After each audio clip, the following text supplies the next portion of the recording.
Let's mic CM साहब। नमस्कार, let's mic CM साहब में आपका स्वागत है। मैं हूं राखी जैन। कुंभ मेले 2025 की तैयारियों के बीच उत्तराखंड के मुख्यमंत्री पुष्कर सिंह धामी ने धार्मिक स्थलों के विकास और राज्य सरकार की तैयारियों को लेकर बयान दिया। मुख्यमंत्री धामी ने कहा, प्रधानमंत्री मोदी के नेतृत्व में आज हमारे सभी धार्मिक स्थलों को सजाया संवारा जा रहा है। हमारे धार्मिक स्थलों को नए स्वरूप में लाने का निरंतर कार्य चल रहा है। आगामी कुंभ मेला भव्य और सुरक्षित बनाने के लिए राज्य सरकार ने तैयारी तेज कर दी है। अनेक कार्यक्रमों के लिए जहां एक सभागार यहां पर बनाया गया है, उस सभागार का लोकार्पण था। साथ ही जो हनुमान चौक पर गेट लगाया गया है, उसका भी लोकार्पण था। साथ में 1100 कन्याओं का पूजन और 6 सामूहिक विवाह के भी कार्यक्रम थे।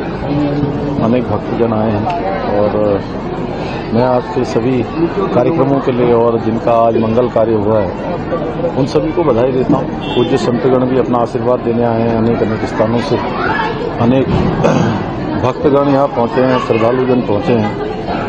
सभी सनातन संस्कृति के, सनातन धर्म के वाहक हैं, संभावक हैं। उन सभी को मैं प्रणाम करता हूँ। हमारे प्रधानमंत्री श्री नरेंद्र मोदी जी के नेतृत्व में आज पूरे देश के अंदर, दुनिया के अंदर हमारे सनातन की धर्म ध्वजा फहरा रही है। इसको फिर से पुनर्स्थापना हो रही है। तो सभी हमारे धार्मिक स्थलों को आज सजाया जा रहा है, संवारा जा रहा है।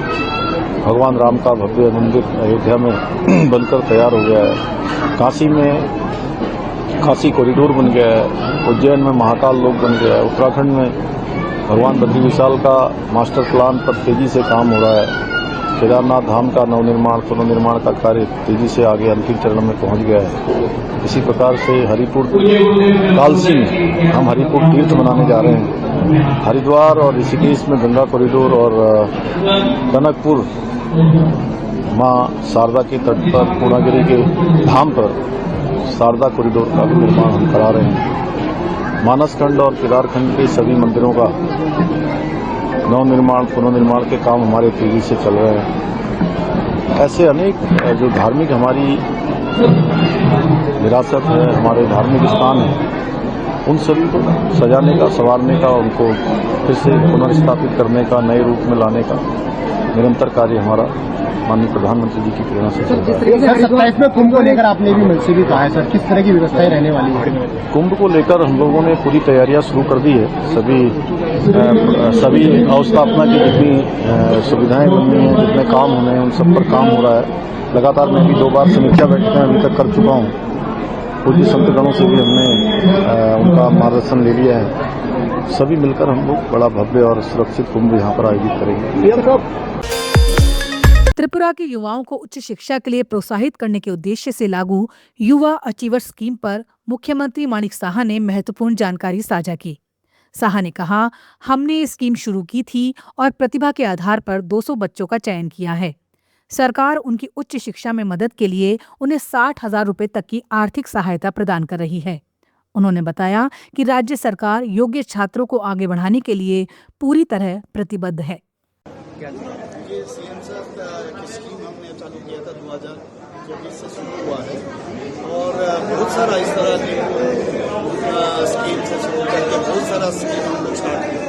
तो इससे ये जो सीएम साहब है, इसमें अभी 200 स्टूडेंट को हमारा जो education department, school education department, ये लोग के माध्यम से ये स्कीम चली। इसमें 200 स्टूडेंट्स को हमने जो क्राइटेरिया लेके उनको जो टैलेंट है उनको सिलेक्ट किया पूरा का स्टेट, और इन लोगों को अभी 60,000 तक उनको हमने हेल्प कर रहे हैं आर्थिक दृष्टि से। और हम चाहते हैं, माननीय प्रधानमंत्री जी हमेशा चाहते हैं कि आने वाले दिन ये जो राज्य हो या देश हो, जो आने वाले दिन है जिनके पास मैंने नॉलेज रहेगा, जिनके पास अच्छा एजुकेशन रहेगा, उनके हाथ में रहेगा। तो हम भी चाहते हैं इन लोगों को थोड़ा सा इन लोगों को आगे बढ़ाने के लिए जो काम करना है हमारे गवर्नमेंट की तरफ से कर रहे हैं।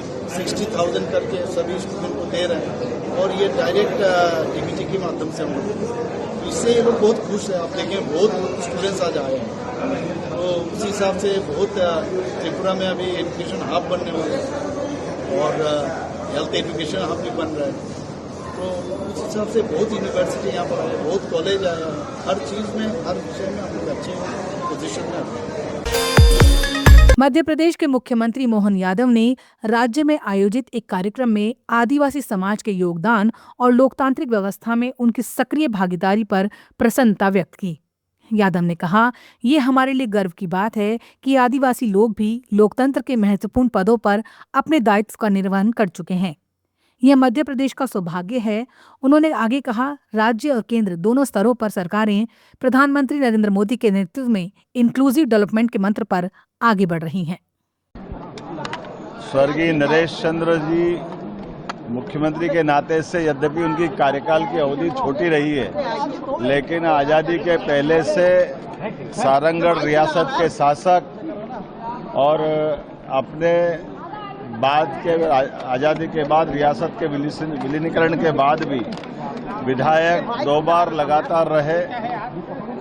मेरी अपनी ओर से उनको विनम्र श्रद्धांजलि भी, और हमारी जो परंपरा माननीय नरेंद्र सिंह जी तोमर ने, विधानसभा अध्यक्ष जी ने जो डाली है कि यहाँ जो पूर्व मुख्यमंत्री या पूर्व विधानसभा अध्यक्ष उनकी जयंती मनाना, ऐसे में आदिवासी हमारे मुख्यमंत्री जो हमारे राज्य के रहे हैं उनको स्मरण करते हुए हमारे लिए भी एक गर्व की बात है कि आदिवासी अंचल के व्यक्ति भी लोकतंत्र के महत्वपूर्ण पद पे अपने दायित्व का निर्वहन कर चुके हैं। ये मध्य प्रदेश के लिए सौभाग्य की बात है।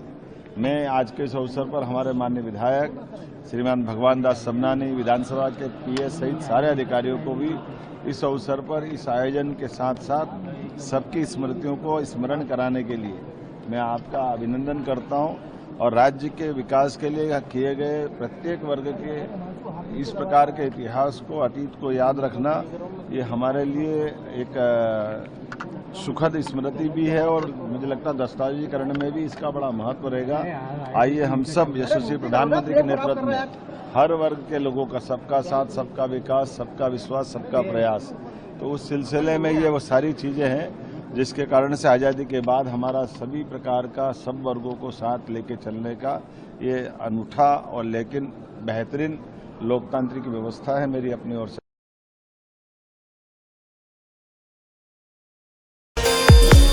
दुनिया के मुख्य न्यायाधीशों के 26वें अंतर्राष्ट्रीय सम्मेलन को संबोधित करते हुए उत्तर प्रदेश के मुख्यमंत्री योगी आदित्यनाथ ने वैश्विक चुनौतियों पर चिंता जताई। उन्होंने कहा कि जलवायु परिवर्तन, साइबर सुरक्षा और आतंकवाद जैसे मुद्दे किसी एक देश तक सीमित नहीं हैं, बल्कि पूरी मानवता के लिए खतरा है। सीएम योगी ने कहा, अगर कोई देश या समाज इन चुनौतियों पर आंखें बंद करता है तो वही संकट एक दिन उसे भी निगल जाएगा। आज समस्याएं वैश्विक हैं और उनके समाधान भी सामूहिक प्रयासों से ही संभव हैं। दुनिया आज जिस चुनौती से जूझ रही है, चाहे वह जलवायु परिवर्तन का हो, साइबर सिक्योरिटी का हो या फिर आतंकवाद का हो, अगर कोई भी देश या कोई भी समाज इन सभी मुद्दों से आंखें बंद करके दुनिया की मानवता के सामने संकट खड़ा कर रहा है, तो मान करके चले कि यह संकट उसको भी एक दिन अवश्य निगलने का कार्य करेगा जो आज दूसरों के लिए संकट खड़ा कर रहा है।